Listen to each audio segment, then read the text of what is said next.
Fire brigade की गाड़ी पहुंचती है। फायर ब्रिगेड की गाड़ी जब पहुंचती है तो देखती है कि उसमें बिना दीवार को तोड़े उस आग को नहीं बुझाया जा सकता है। जंगल में सुअरों का शिकार करने के लिए गए और वहां पर उनके ऊपर जानवर हमला कर देते हैं। हेलो फ्रेंड्स, स्वागत है आप सभी का यूट्यूब चैनल पुलिस 24 में। और आज हम पढ़ेंगे बीएनएस में अध्याय 3 के अंतर्गत साधारण अपवादों में धारा 18 और धारा 19 को। तो आइए समझते हैं धारा 18 को। धारा 18 विधिपूर्ण कार्य करने में दुर्घटना। कोई बात अपराध नहीं है जो दुर्घटना या दुर्भाग्य से और किसी आपराधिक आशय या ज्ञान के बिना विधिपूर्ण रीति से विधिपूर्ण साधनों द्वारा तथा उचित सतर्कता और सावधानी के साथ विधिपूर्ण कार्य करने में ही हो जाती है। तो बीएनएस के अंतर्गत कोई भी कार्य लोप जो आपराधिक मानसिकता के साथ किया जाता है वो क्या है? अपराध है। एक एक्सीडेंट की घटना ऐसी है जिसमें आपराधिक मानसिकता नहीं होती है, परंतु उसमें भी क्या होता है? तेजी और लापरवाही। अब इसमें क्या है कि अचानक दुर्घटना तो हुई या दुर्भाग्य से हुई, परंतु उसमें क्या उचित सावधानी बरती गई और वैध साधनों द्वारा उस कार्य को किया जा रहा था। उदाहरण के लिए, एक व्यक्ति कुल्हाड़ी से किसी लकड़ी को काट रहा था और उचित सावधानी से काट रहा था। उस कुल्हाड़ी का जो फल है वो निकलकर उछल करके अन्य व्यक्ति को लग जाता है और वो व्यक्ति मर जाता है। तो इस व्यक्ति को छूट प्राप्त होगी किसमें? धारा 18 बीएनएस के अंतर्गत। अब कार्य क्या था? जो व्यक्ति कार्य कर रहा था तो वैध कार्य कर रहा था और वैध साधन के द्वारा कर रहा था। लेकिन यहीं पर अगर कोई व्यक्ति कहीं पे अवैध तमंचे से और किसी डब्बे पे निशाना लगा रहा है या किसी भी पेड़ पे निशाना लगा रहा है, वो गोली किसी अन्य व्यक्ति को लग जाती है, तो क्या उसको धारा 18 में छूट मिलेगी? नहीं मिलेगी, क्योंकि वो कार्य अवैध था। वो जो अवैध तमंचे से जो गोली चला रहा था वो क्या था? अवैध कार्य था। ये छूट कब प्राप्त है? वैध कार्य होना चाहिए और उचित सावधानी से होना चाहिए। इसके लिए आवश्यक तत्व समझते हैं कौन कौन से हैं। आवश्यक तत्व हैं वह कृत्य आकस्मिक रूप से, दुर्घटनावश या दुर्भाग्य से कारित हुआ हो, कार्य आपराधिक आशय से या जानकारी के बिना कारित हुआ हो। आपराधिक आशय नहीं था, ना ही ऐसी जानकारी थी कि ऐसी घटना घटित हो जाएगी। वह किसी ऐसे कार्य का परिणाम हो जो वैध रूप से या वैध साधनों द्वारा कारित हो। क्या है कि वैध साधनों या द्वारा और वैध रूप से ही कारित होना चाहिए। नेक्स्ट है वह कार्य उचित सावधानी और सतर्कता से किया गया था। इसका एक उदाहरण और बताता हूं। दो मित्र आपस में कुश्ती लड़ रहे थे। कुश्ती लड़ते वक्त एक उस पे गिर जाता है एक पत्थर पे और सर में चोट आने से उसकी मृत्यु हो जाती है। तो उस व्यक्ति को दूसरे मित्र पर अभियोग लाया गया। उसको छूट प्राप्त है किसमें? धारा 18 बीएनएस के अंतर्गत। नेक्स्ट एक और उदाहरण समझाता हूं। कुछ लोग एकत्रित होकर के जंगल में सुअरों का शिकार करने के लिए गए और वहां पर उनके ऊपर जानवर हमला कर देते हैं। उनमें से एक व्यक्ति जिस पे अभियोग लाया गया था, एक व्यक्ति उन जानवरों पर गोली चलाता है और दुर्भाग्य से गोली उन्हीं के अपने साथी को लग जाती है, उसकी मृत्यु हो जाती है।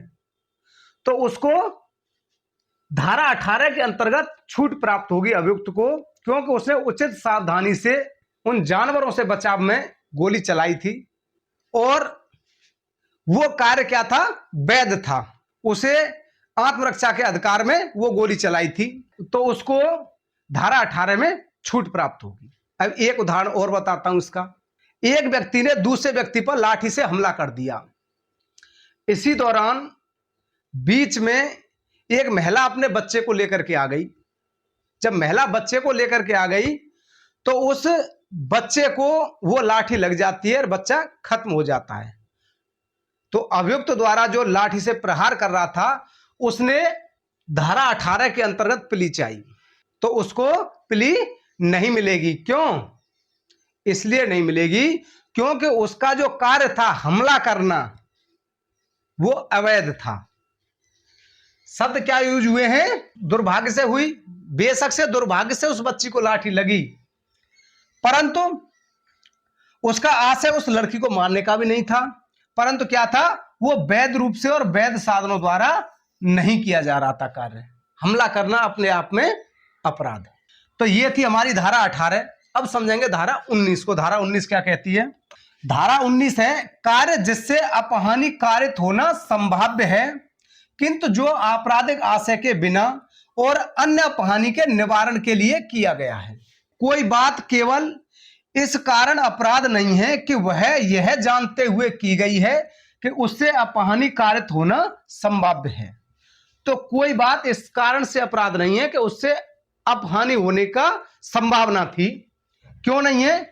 यदि वह अपहानि कारित करने के किसी आपराधिक आशय के बिना, आपराधिक आशय नहीं था, और व्यक्ति या संपत्ति को अन्य अपहानि का निवारण या परिवर्जन करने के प्रयोजन से सद्भावना पूर्वक की गई थी। दो शब्द आए हैं, व्यक्ति या संपत्ति को अपहानि के निवारण में किया गया है। तो इसका मतलब यह है कि बड़ी हानि को बचाने के लिए छोटी हानि कर देना। अब उदाहरण समझते हैं। एक जहाज था पानी का, अब उसको पानी में डूबने की आशंका थी। तो एक तरफ 20 लोगों की नाव थी और एक तरफ 2 लोग बैठे हुए थे नाव में। जो चालक दल था उसने जहाज को 2 लोगों की तरफ मोड़ दिया, ना कि 20 लोगों की तरफ, और उन 2 लोगों की मृत्यु हो जाती है। तो उनके द्वारा कोई अपराध कारित नहीं किया गया है। क्यों? क्योंकि उन्होंने उन 20 लोगों को जान बचाना उचित समझा और उस जहाज में जो जन और धन की हानि होनी थी उसको बचाना उचित समझा, और उन 2 व्यक्तियों की मृत्यु हो गई। उसने 2 व्यक्ति की नाव की तरफ मोड़ दिया। तो उनके द्वारा कोई अपराध नहीं किया गया है, वो छूट प्राप्त है धारा 19 के अंतर्गत। अब इसके आवश्यक तत्व समझते हैं। आवश्यक तत्व क्या है? अभियुक्त को यह ज्ञान हो कि उसके द्वारा कारित कृत्य किसी को हानि या नुकसान पहुंचा सकता है, परंतु वह बिना आपराधिक दुराशय के किया जा रहा है। अभियुक्त को यह ज्ञान था कि दूसरे को हानि पहुंचा जा सकता है, परंतु उसका आपराधिक दुराशय नहीं था। कृत्य सद्भावपूर्वक किया गया हो, वह कृत्य किसी अन्य बड़ी नुकसानी को बचाने के उद्देश्य से किया गया हो, जिस नुकसानी से बचने का प्रयास किया गया है वह शरीर या संपत्ति से संबंधित होनी चाहिए। एक उदाहरण और बताता हूं। एक जगह आग लग गई और वहां पर फायर ब्रिगेड की गाड़ी पहुंचती है। फायर ब्रिगेड की गाड़ी जब पहुंचती है तो देखती है कि उसमें बिना दीवार को तोड़े उस आग को नहीं बुझाया जा सकता है। फायर ब्रिगेड का जो दल है वो उस दीवार को तोड़ देते हैं और आग को बुझाते हैं। तो वहां पर उनके द्वारा कोई अपराध कारित नहीं किया गया है, क्योंकि आग से जो और बड़ी हानि हो सकती थी उसको बचाने के लिए उन्होंने छोटी हानि दीवार को तोड़ करके की। तो ये थी हमारी धारा 18 और धारा 19। अगर दोनों धारा समझ में आई हो, वीडियो पसंद आया हो तो चैनल को लाइक करें, सब्सक्राइब करें, शेयर करें। Thank you.